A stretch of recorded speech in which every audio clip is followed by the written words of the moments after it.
I'm Ashton Fairchild with North Carolina Masonry Contractors Association. Today we are building the 2026 SkillsUSA North Carolina Masonry project. We're going to go over tips and tricks to build this and briefing for scoring. The winner of this contest will go to SkillsUSA Nationals in Atlanta, Georgia to represent North Carolina in June of 2026. Our project is being built and briefing narrated by Cale Hallman with McGee Brothers and Brennan Huntley with Huntley Brothers Company. Both Cale and Brennan have years of experience in construction, but also masonry contests coming up through the years. Now here are your hosts, Cale Hallman and Brennan Huntley. Hey guys, welcome. My name is Cale Hallman. And I'm Brennan Huntley. And this is the 2026 North Carolina SkillsUSA Masonry Competition Briefing video. We're going to give you some tips and tricks as we go around and judge the project Brennan and I built. We're going to be a little lenient on ourselves, but tough on you guys when we see you in April.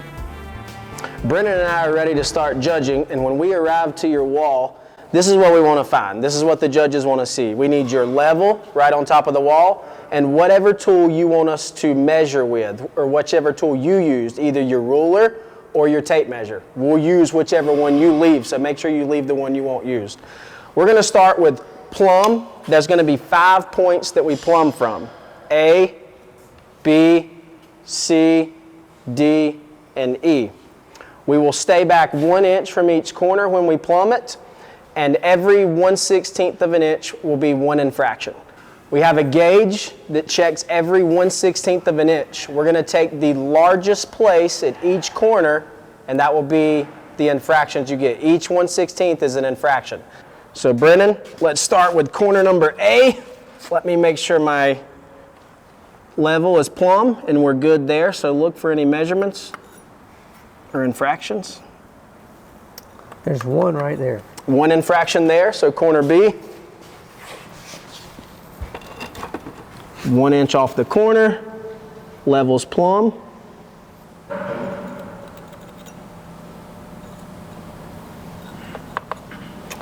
I don't see any there. 0. All right. Corner C. Level's plumb. There's one spot at the top right there. 1, so that's 2 infractions total. Level's plumb.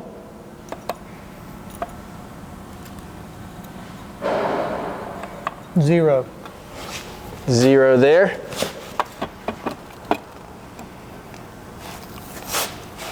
Level's plumb. There's one right there. 1. So 3 total infractions. Low score wins, so we don't want infractions. Next category we're going to is level. There's going to be 3 level checkpoints: center line, and center line. So we're going to put the level right in the center. One judge will make sure the bubble's in the middle, then Brennan will come in and check for infractions. There's one right here. 1 infraction. Next side. Bubble's in the center, Brennan, so begin looking. There's one right there on this last brick. 1 infraction here. And there's one right there. 1 infraction. So that's a total of 3 infractions, 1 in each spot. 3 total infractions, low score wins. Brennan and I are now moving on to straight edge and range. There's going to be 4 locations for straight edge and range: A, B, C, and D. So Brennan, let's do straight edge first on the top. A. We'll be holding the level right at the top of the brick for straight edge. 0. 0. I think I laid that right. Sorry, not funny.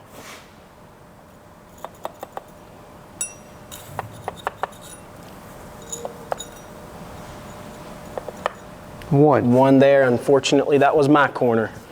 Moving on to D or C.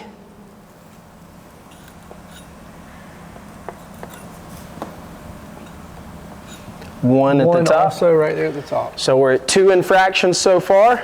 Corner number D, or letter D.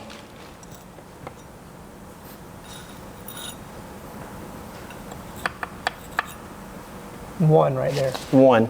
Brennan was able to stick the gauge in a couple different brick, but it was only 1/16 at each brick, therefore that's only 1 infraction. We take the largest total from each corner, so that will be a total of 1, 2, 3 infractions for the whole project on Straight Edge and Range. It's time for measurements now. This is where you can lose a lot of points if you're not careful, because each 1/16 of an inch is an infraction. So we're going to measure in 3 different spots, lengthwise on the front, height-wise, and then length on this side. So what we'll do on the front right corner is open our rule up, touch the ground. Brennan's going to take the step gauge and bring it over here, and we're going to put our finger down right on the brick, and that will give us a very accurate reading, which is 2 points, 2/16 low. That's 2 infractions. Now we'll move to length. Brennan's going to hold his step gauge right on the corner, touch it at the very front of the brick. I'm going to pull my measurement, 39 5/8, dead on it.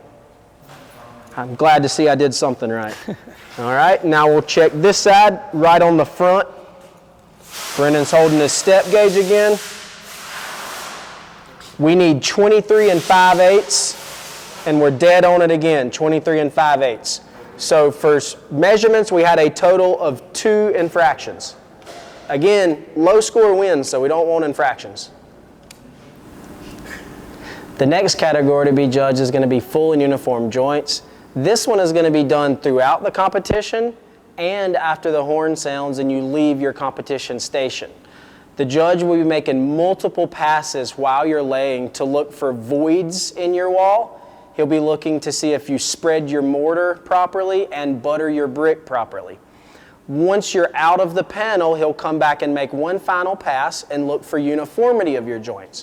For example, on my roll lock, when I made it to here, my joint was a little further back than my joint here. It did not line up properly with my block. The judge will be looking for things like that throughout your whole panel.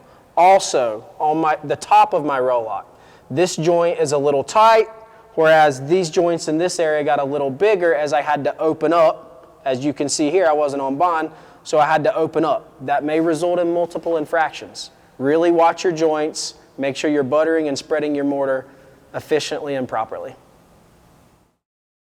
This is how you butter a stretcher.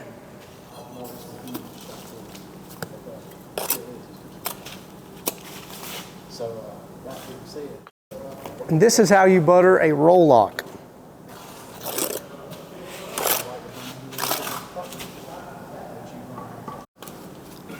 This is how you butter a header.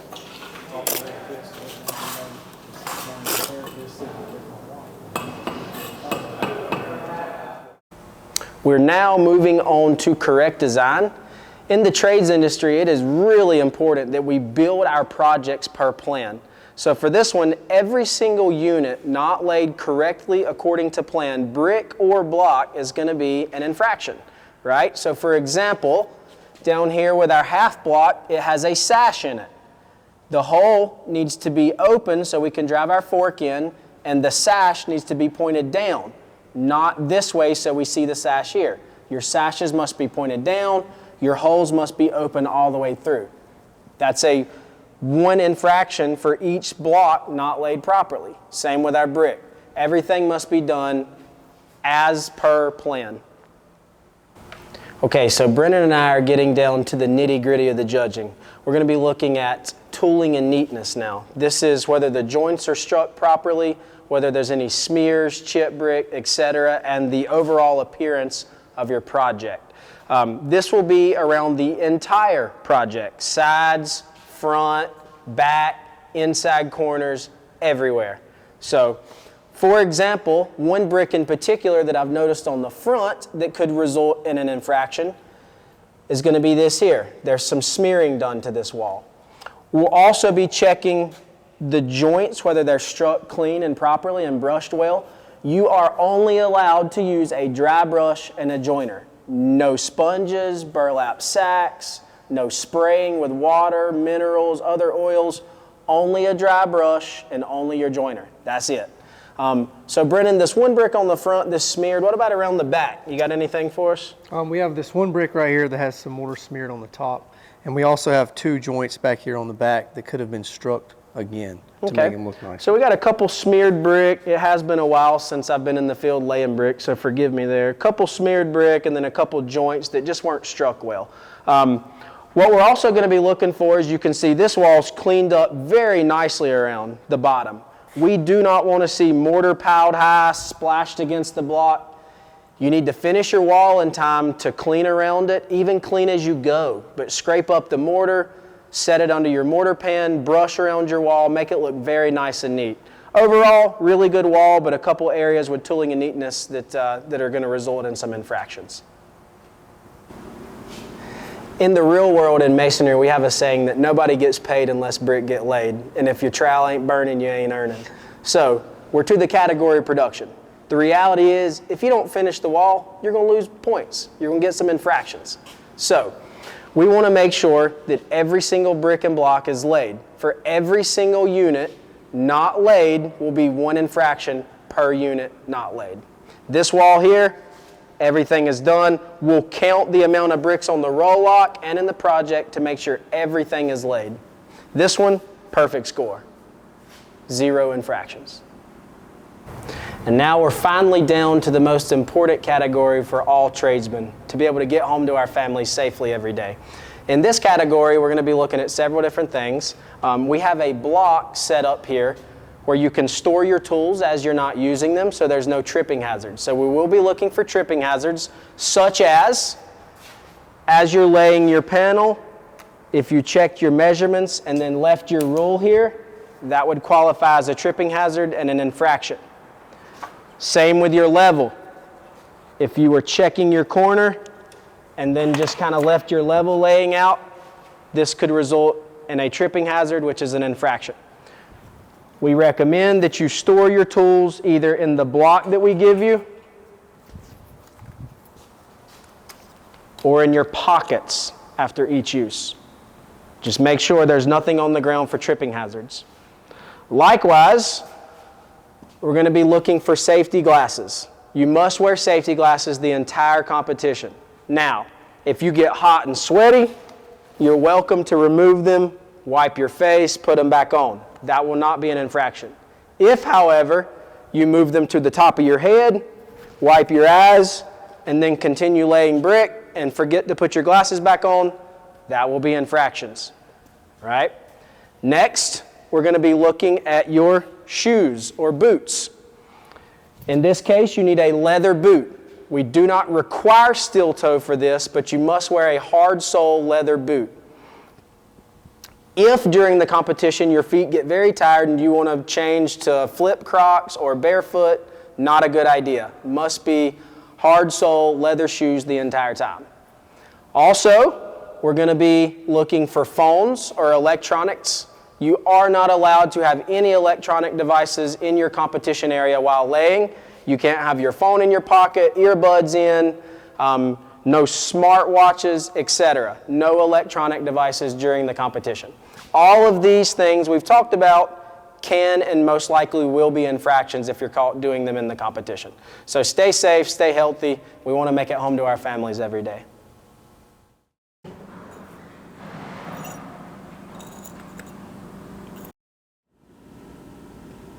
Well, guys, we've completed all the judging. I hope you've enjoyed Brennan and I walking you through it.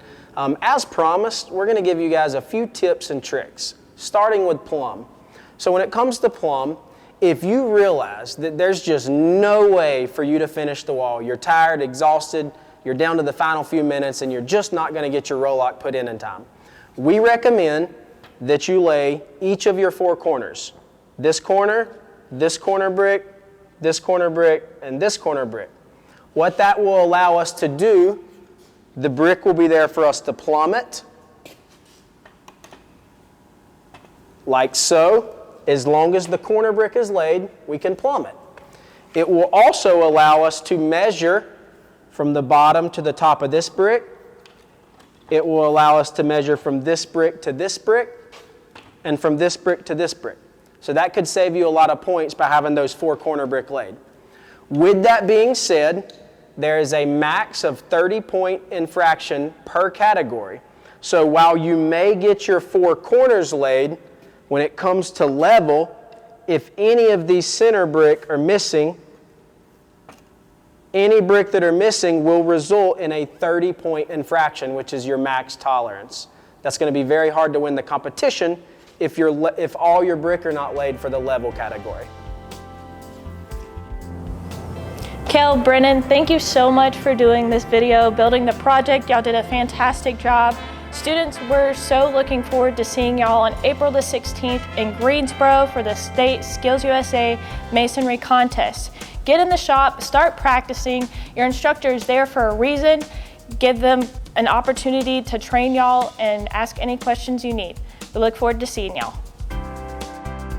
Your school masonry experience puts you on the path for great opportunities in masonry and construction. For more information, contact the North Carolina Masonry Contractors Association.